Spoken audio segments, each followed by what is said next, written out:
Assalamualaikum warahmatullahi wabarakatuh. Perkenalkan, nama saya Andi Nur Hidayah dengan NIM S1S1212020 dari kelas genap. Baik, pada kesempatan kali ini saya akan mempresentasikan rangkuman materi sistem operasi. Langsung saja pada materi yang pertama, itu sistem operasi, yaitu sebuah sistem komputer dapat dibagi ke dalam beberapa komponen utama seperti para pengguna, perangkat keras, serta perangkat lunak. Gambar ini merupakan gambar abstraksi komponen sistem komputer. Para pengguna atau user ini merupakan pihak yang memanfaatkan sistem komputer tersebut. Para pengguna di sini bukan saja manusia, namun mungkin berbentuk program aplikasi lain ataupun perangkat komputer lain. Perangkat keras atau hardware ini berbentuk benda konkret yang dapat dilihat dan disentuh. Perangkat lunak atau software, secara keseluruhan, perangkat lunak membantu para pengguna untuk memanfaatkan sumber daya komputasi yang disediakan perangkat keras. Selanjutnya, apa itu pengertian sistem operasi? Secara lebih rinci, sistem operasi didefinisikan sebagai sebuah program yang mengatur perangkat keras komputer dengan menyediakan landasan untuk aplikasi yang berada di atasnya, serta bertindak sebagai penghubung antara para pengguna dan perangkat keras. Sistem operasi bertugas untuk mengendalikan atau kontrol serta mengkoordinasikan penggunaan perangkat keras untuk berbagai program aplikasi untuk bermacam-macam pengguna.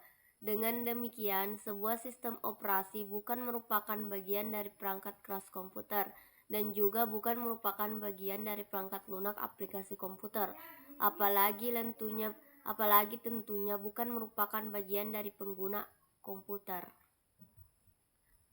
Materi selanjutnya, apa itu tujuan sistem operasi?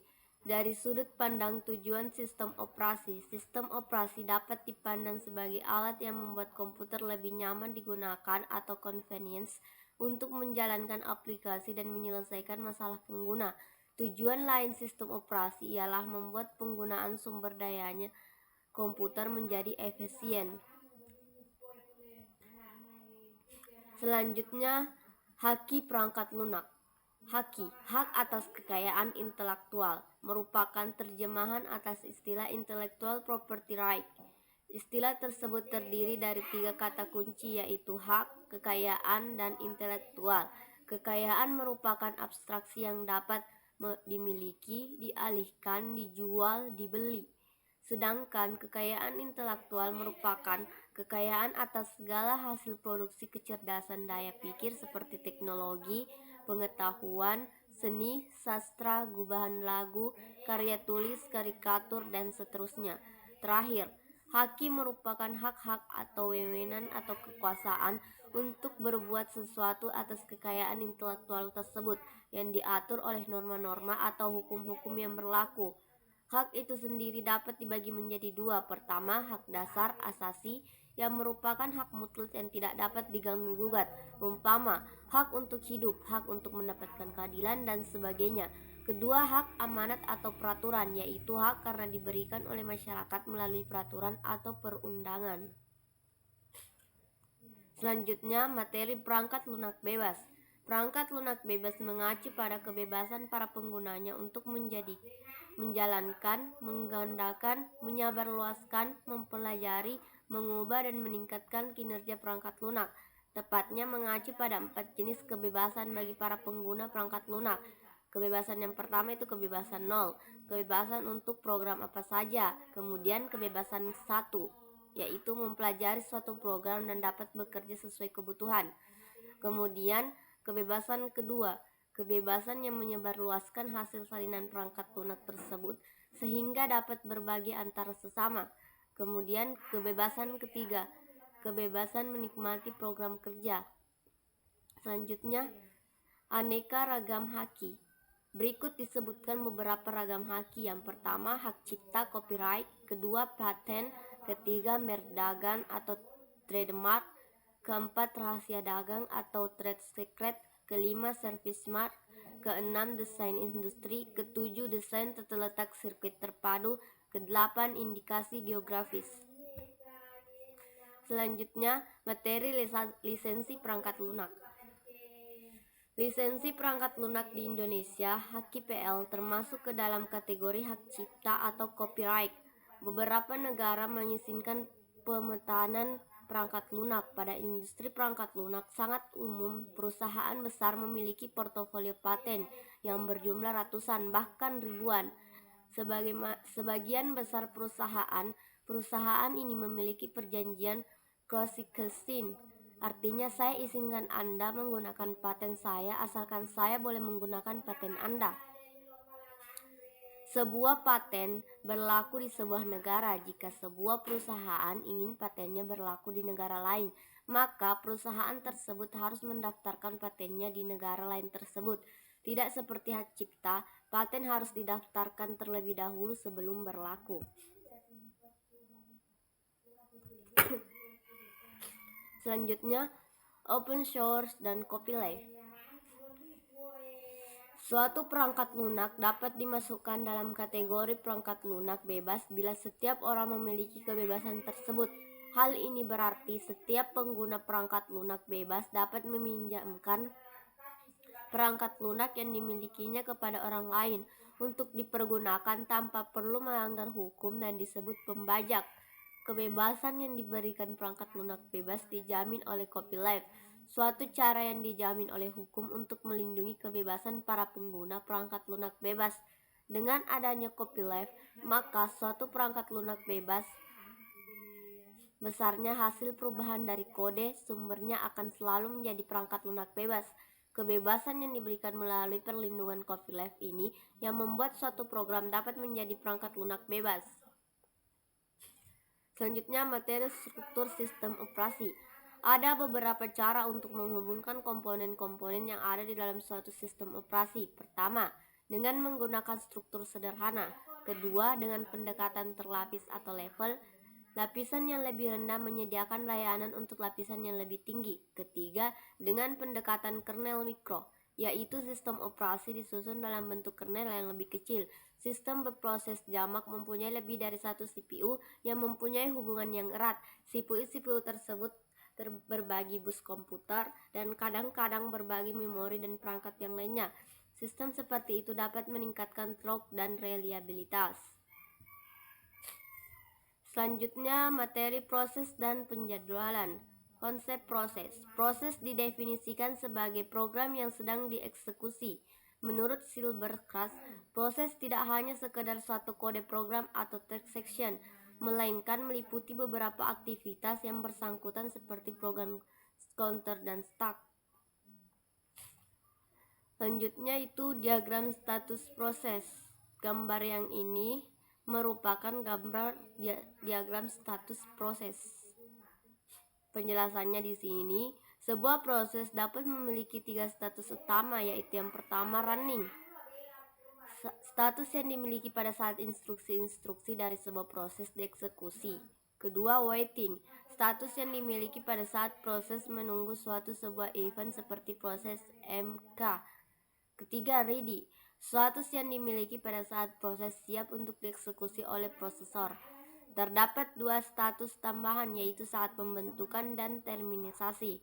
Yang pertama, new, status yang dimiliki pada saat proses baru saja dibuat. Kedua, terminated, status yang dimiliki pada saat proses telah selesai dieksekusi.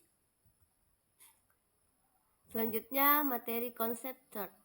Thread merupakan cara dari komputer untuk menjalankan 2 atau lebih task dalam waktu bersamaan.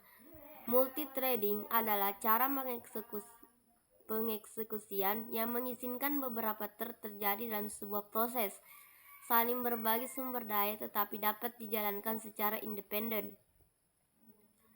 Keuntungan dari sistem yang menerapkan multithreading dapat kita kategorikan menjadi 4 bagian. Yang pertama itu responsif. Aplikasi interaktif menjadi tetap responsif meskipun sebagian dari program sedang diblok atau melakukan operasi lain yang panjang. Kedua, berbagi sumber daya. Beberapa thread yang melakukan proses yang sama akan berbagi sumber daya. Ketiga, ekonomis. Pembuatan sebuah proses memerlukan pengalokasian memori dan sumber daya. Keempat, utilisasi arsitektur multiprosesor, yaitu keuntungan dari multithreading dapat sangat meningkat pada arsitektur multiprosesor, di mana setiap thread dapat berjalan secara paralel di atas prosesor yang berbeda. Selanjutnya itu model multithreading. Gambar di samping ini merupakan model dari multithreading. Penjelasannya di sini, yang pertama itu ada model many to one, yaitu model ini memetakan beberapa thread tingkatan pengguna ke sebuah thread tingkatan kernel. Kedua yaitu model one to one. Model ini memetakan setiap thread tingkatan pengguna ke setiap thread. Ketiga yaitu model many to many. Model ini memultiplex banyak thread tingkatan pengguna ke thread kernel yang jumlahnya sedikit atau sama dengan tingkatan pengguna. Selanjutnya yaitu materi penjadwalan thread. Untuk menjadwalkan thread sistem dengan model multithreading many to many atau many to one menggunakan dua proses, yaitu proses Constitution Scopes PCS. Pustaka thread menjadwalkan thread pengguna untuk berjalan pada LWP Likewise proses yang tersedia. Kedua yaitu System Constitution Scopes SCS. SCS berfungsi untuk memilih satu dari banyak thread, kemudian menjadwalkan ke satu thread tertentu, CPU atau kernel. Selanjutnya yaitu konsep penjadwalan. Penjadwalan CPU adalah suatu proses peraturan atau penjadwalan proses-proses yang ada di dalam komputer. Penjadwalan CPU secara garis besar dibagi menjadi dua, yaitu penjadwalan preemptif dan penjadwalan non-preemptif. Penjadwalan CPU merupakan suatu konsep dasar dari multiprogramming. Karena dengan adanya penjadwalan dari CPU itu sendiri, maka proses-proses tersebut akan mendapatkan alokasi resource dari CPU. Selanjutnya materi penjadwalan preemptif dan non-preemptif. Penjadwalan preemptif mempunyai arti kemampuan sistem operasi untuk memberhentikan sementara proses yang sedang berjalan untuk memberi ruang kepada proses yang prioritasnya lebih tinggi. Penjadwalan ini bisa saja termasuk penjadwalan proses atau MK. Penjadwalan preemptif memungkinkan sistem untuk lebih bisa menjamin bahwa setiap proses mendapat sebuah selain waktu operasi dan juga membuat sistem lebih cepat merespon terhadap event dari luar. Contohnya seperti ada data yang masuk yang membutuhkan reaksi cepat dari satu atau beberapa proses. Membuat penjadwalan yang preemptif mempunyai keuntungan yaitu sistem lebih responsif daripada sistem yang memakai penjadwalan non-preemptif. Penjadwalan non-preemptif ialah suatu jenis penjadwalan di mana sistem operasi tidak pernah melakukan context switch dari proses yang sedang berjalan ke proses yang lain. Dengan kata lain, proses yang sedang berjalan tidak bisa di-interrupt. Penjadwalan non-preemptif terjadi ketika proses hanya berjalan dari running state sampai waiting state dan dihentikan. Selanjutnya yaitu materi algoritma penjadwalan. Preemptif.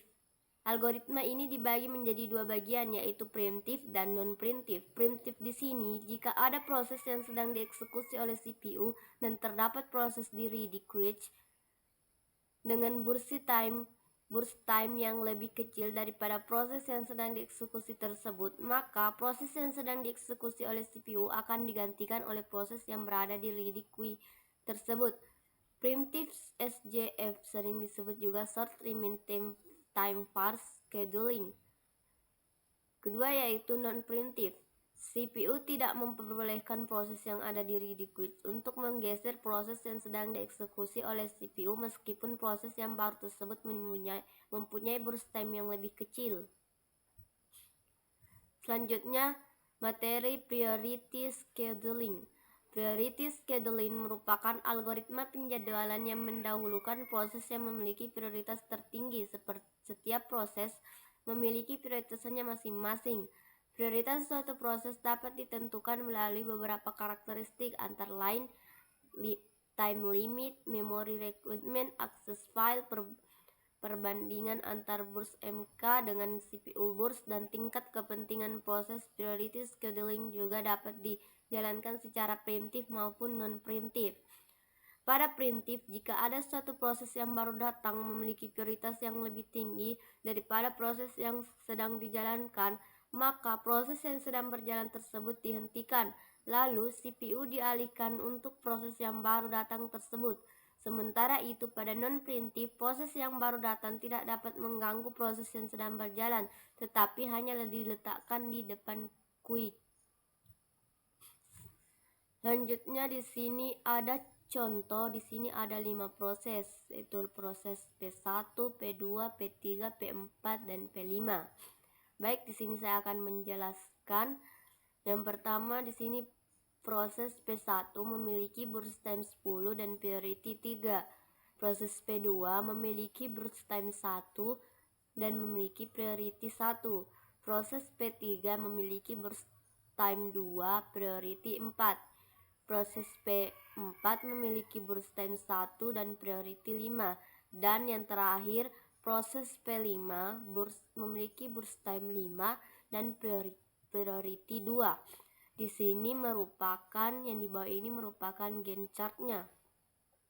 Baik, untuk menentukan waiting rata-rata, yaitu dengan menjumlahkan P2 ditambah P5 ditambah P1 ditambah P3 dan ditambah P4 dengan nilai 0 ditambah 1 ditambah 6 ditambah 16 ditambah 18 per 5 dengan hasil 41 dibagi 5 sama dengan 8,2.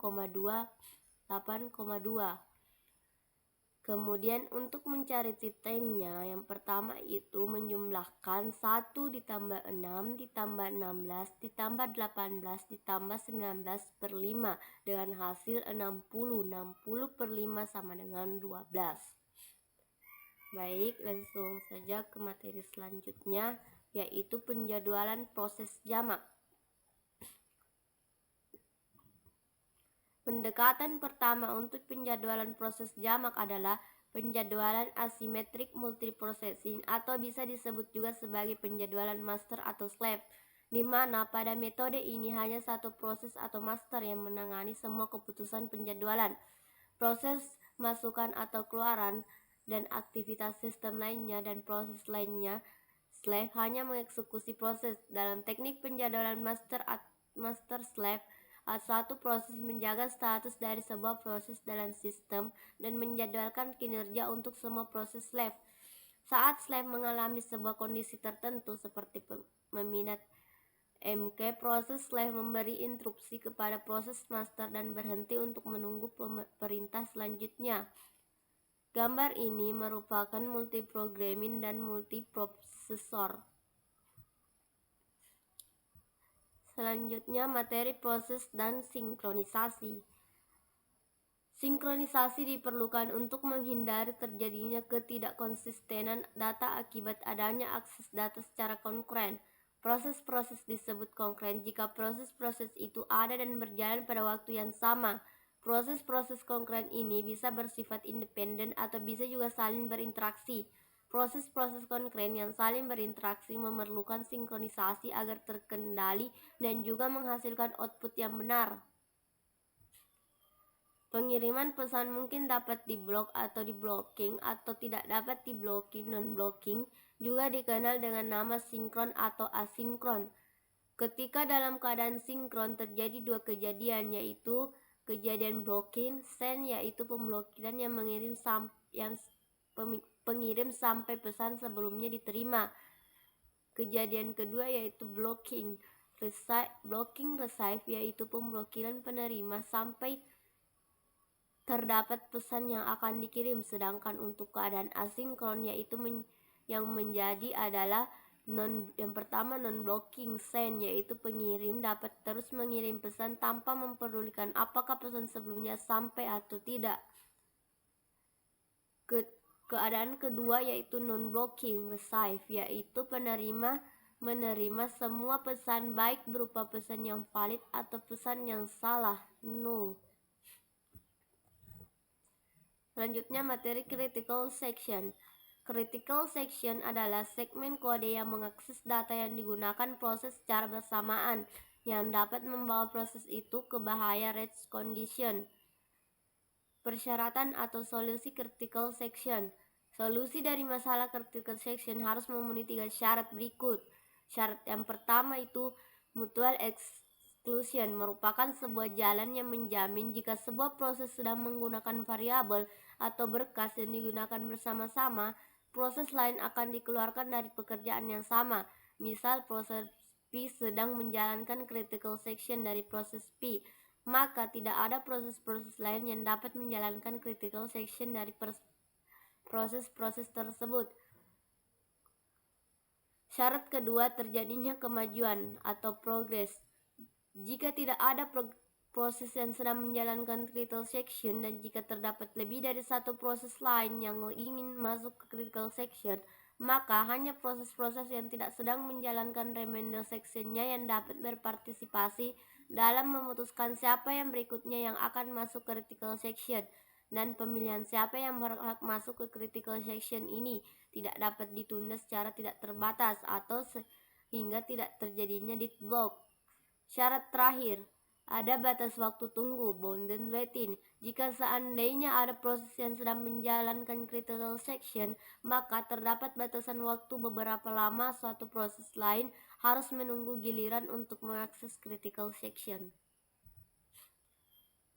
Selanjutnya materi perangkat sinkronisasi. Beberapa perangkat sinkronisasi yaitu test and set, semaphore, dan monitor. Test and set.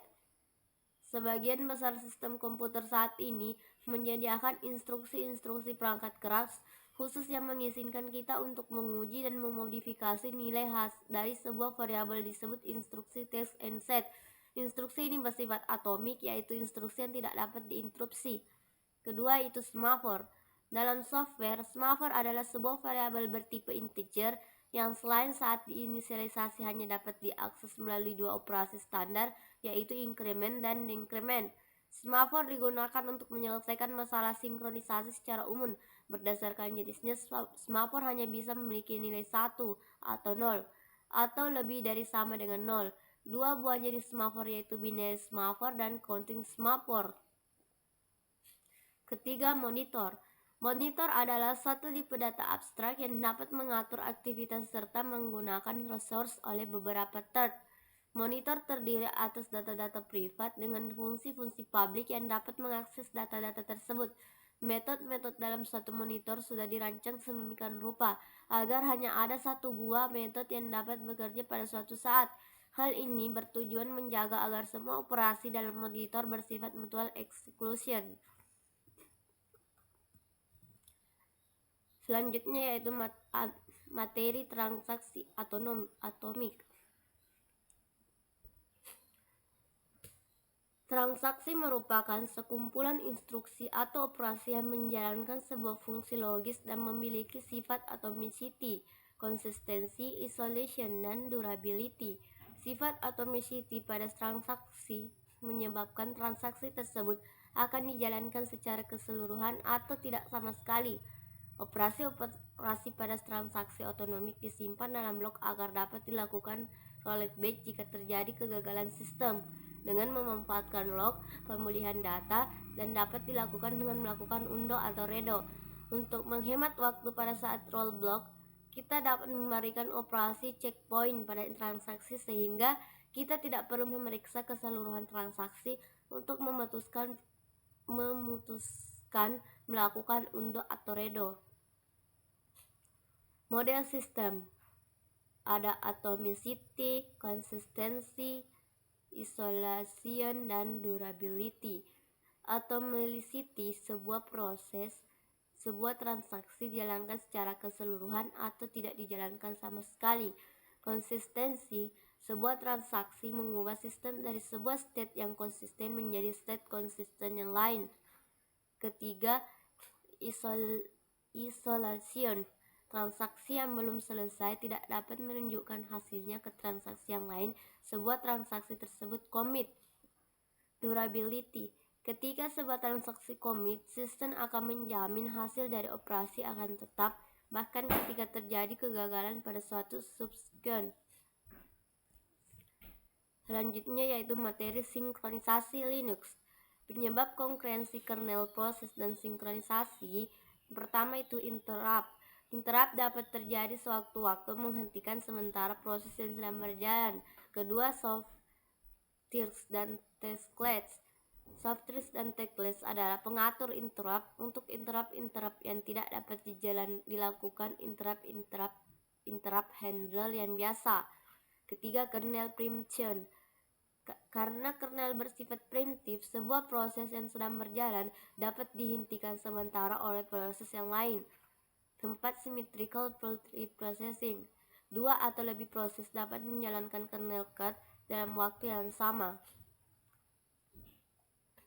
Selanjutnya materi deadlocks. Deadlock secara bahasa berarti buntu atau kebuntuan.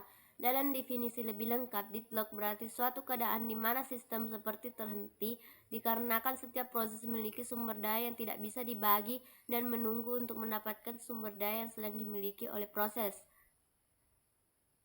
Starvation adalah sumber daya adalah keadaan di mana satu atau beberapa proses kelaparan karena terus menunggu kebutuhan sumber dayanya dipenuhi. Namun karena sumber daya tersebut tidak tersedia atau dialokasikan untuk proses lain, akhirnya proses yang membutuhkan tidak bisa memilikinya. Selanjutnya materi bounded buffer. Masalah Dider's writers merupakan masalah klasik dalam sinkronisasi. Solusi dari masalah ini diperlukan untuk dapat menjaga konsistensi data. Banyak bisa berbagi sumber daya penyimpanan yang sama. Ada yang membaca, ada juga yang menulis. Yang membaca tersebut readers atau pembaca, sedangkan yang menulis disebut writers, penulis. Semaphore adalah sebuah variabel bertipe integer yang selain saat inisialisasi hanya dapat diakses menjadi melalui dua metode, yaitu V atau Y, tunggu dan lain-lain, berfungsi sebagai increment method. V atau sinyal dan lain-lain berfungsi sebagai decrement atau methods. Selanjutnya sinkronisasi dengan semaphore. Pengguna semaphore dibedakan menjadi 4. Yang pertama peranan, memulai permainan, pengecekan pemenang, dan terakhir penjelasan. Peranan. Dalam permainan home pimpa, kita mengenal dua peranan, yaitu pemain-pemain yang melakukan home pimpa. Gambar sebelah kanan berjumlah 5 dan seorang bandar di gambar sebelah kiri yang berfungsi menentukan kapan permainan dimulai dan kapan bagaimana berakhir. Dan hal ini bandar bertindak sebagai pengatur jalannya permainan. Selanjutnya, memulai permainan.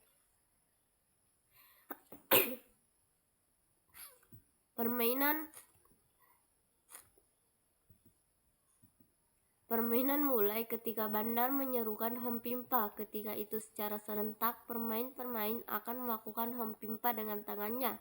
Kemudian bandar akan menyerukan gambreng sebagai penanda home pimpa berhenti, sehingga pemain pun menghentikan home pimpa dan masing-masing akan menunjukkan tangannya apakah telapak atau punggung.